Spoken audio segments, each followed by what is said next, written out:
Olá, gente! No vídeo em que eu falei como o sujeito deve fazer para se tornar um especialista em algo, eu expliquei como as funções neurológicas elas se processam dentro do cérebro, ou seja, como vamos formando blocos de neurônios especialistas. Então começou-se um debate nas discussões por meio do João Nascimento e de um sujeito que se identifica como autodidata. Um debate muito produtivo, um debate muito legal e muito profundo. O João Nascimento relembrou um discurso que Skinner fez, o seu último discurso público, em que ele fez na Associação de Psicologia Norte-Americana. E lá nesse discurso, Skinner falava que o cérebro não é o organismo, não é o todo. O cérebro é uma parte do organismo.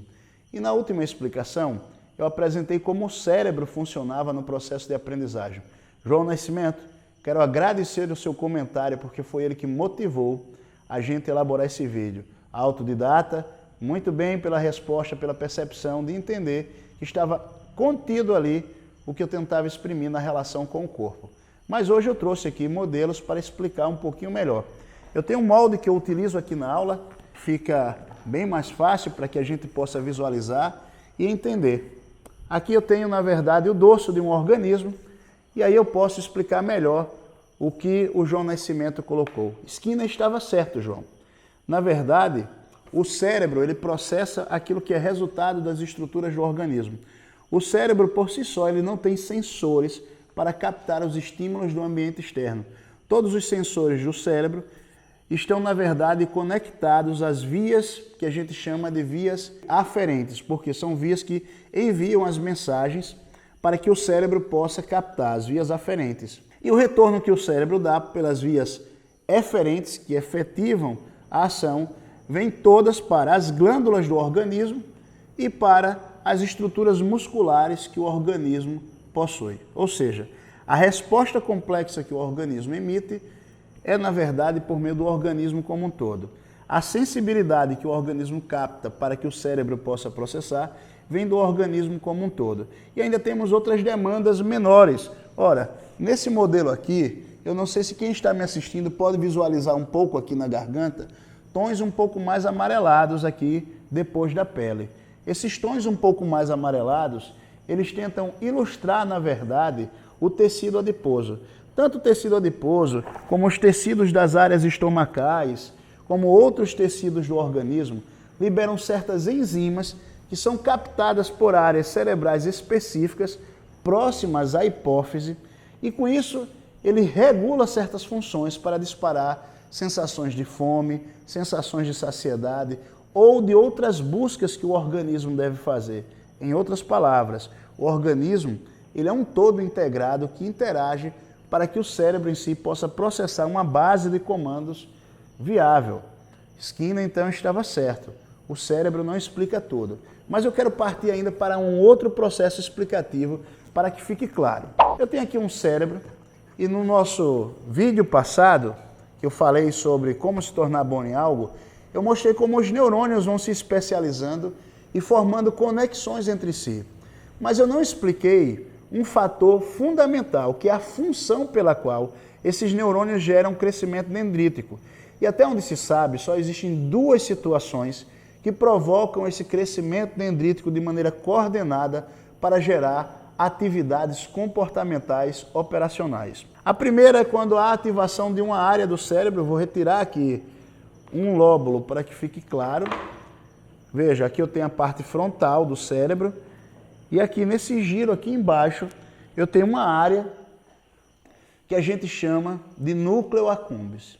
Essa área recebe uma quantidade grande de dopamina vinda exatamente dessa área do cérebro, ou seja, do mesencéfalo, da parte interna, uma área que a gente chama de substância nigra.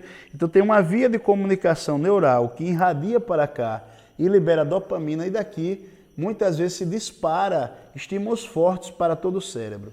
E isso identifica no cérebro que aquilo que o indivíduo fez, ou seja, os últimos circuitos utilizados em áreas diferentes do cérebro foram satisfatórios. Em outras palavras, indica um acerto. Eu estou aqui tentando explicar as áreas de recompensa do cérebro. Em outras palavras, A aprendizagem só se processa quando as áreas de recompensa são ativadas, quando existe liberação dopaminérgica. Aquilo que os behavioristas, os analistas do comportamento, já falavam há muito tempo. É o fator consequencial, ou seja, a mudança no ambiente, que serve como indicativo para o organismo de que o que ele fez é algo que pode ser reproduzido outras vezes, pelo menos em termos modulares. Por isso que o uso de drogas atrapalha esse processo também, porque as drogas fazem a ativação dopaminérgica ocorrer sem necessariamente uma função comportamental ter sido desempenhada. Mas existe um outro fator que leva os neurônios a formarem conexões entre si. O outro fator é simplesmente quando blocos de neurônios acendem ao mesmo tempo. Esses blocos de neurônios em regiões diferentes do cérebro tendem a formar uma conexão entre si, ou seja, aquilo que a gente chamava de emparelhamento de estímulos. Se eu apresento dois estímulos ao mesmo tempo ao sujeito, que se acendem ao mesmo tempo, isso vai levar duas áreas cerebrais a serem iluminadas ao mesmo tempo, e esses blocos de neurônios tendem a formar uma conexão entre si. E o mais interessante, nesse caso, essa conexão de neurônios entre si será formada geralmente nas áreas não declarativas do cérebro. É isso mesmo. O condicionamento clássico, o condicionamento pavloviano, não será narrado com facilidade e geralmente estará ligado a fatores emocionais, a respostas primitivas do sujeito, bases muito primitivas. E por isso ele também não consegue apresentar respostas declarativas com perfeição deste processo, a não ser que ele tenha estudado de alguma forma e já tenha se observado bastante para ser capaz de compreender. Espero, João Nascimento e autodidata, que com este pequeno vídeo de hoje tenha ficado claro que, embora a gente estude o cérebro e como os neurônios se rearranjam, o controle disso está nos fatores consequenciais que apresentamos no ambiente ou das associações que realizamos no ambiente. O cérebro apenas discrimina. O cérebro apenas realiza as funções na interação que ele estabelece com o ambiente. Está certo, Skinner, e estão certos vocês nos seus questionamentos. Um abraço.